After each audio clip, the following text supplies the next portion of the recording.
I think Fortress is the ship name, which I only discovered this morning. How has that relationship kind of developed? I think it's developed a lot.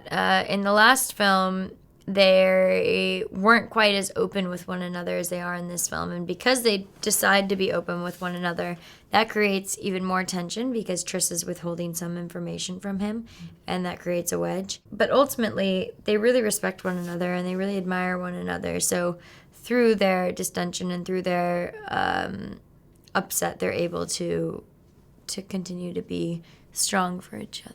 There's the 5 simulations that Triss has to go through, and sort of most people don't pass all 5. Which one do you think would give you the most trouble if you had to go through those? Definitely the candor, the truth one.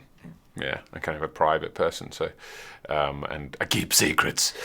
So yeah, that would be the most difficult for me. The interesting one about this movie in this movie is Triss struggles with the amity one, which is compassion and empathy, but Triss comes from a place of selflessness.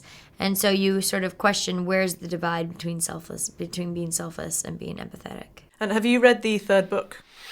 No. So you're holding off until... Do you know? Yeah, no, I just I have them read to me. Veronica reads to me over their bedtime stories, so it takes a while.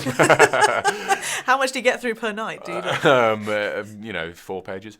No, I haven't read it because at the time we didn't need that information because we're discovering the world. So it would have been. And also, you're making decisions based on your own character as well. You kind of have to use the material that you have, but then you have to be pretty reticent that you make decisions based on your own instincts because at the end of the day, that's what you're kind of employed to do. Are you aware of the controversial ending? Because it was... I am aware of the controversial ending. What did you think when you found that out? I thought it was totally natural. I thought it would happen anyway, even before I was told, because...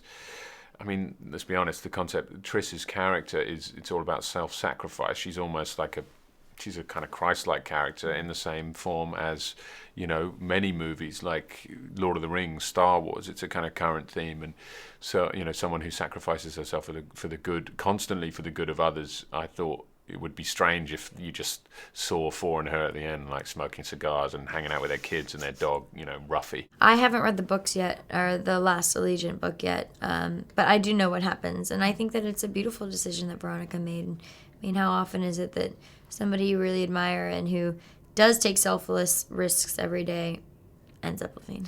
And I think films like, Divergent and The Hunger Games are sort of leading the way. Comic book movies are gradually coming around to the idea that, like, women can actually open blockbusters. And would you be interested in going into another franchise, like maybe, a superhero franchise, or are you looking to maybe stay away from series for a while after you wrap these? I don't know. It all depends on the character and the storyline. I'm really not committed to making a decision for the future until I read a script and feel inspired by it or not.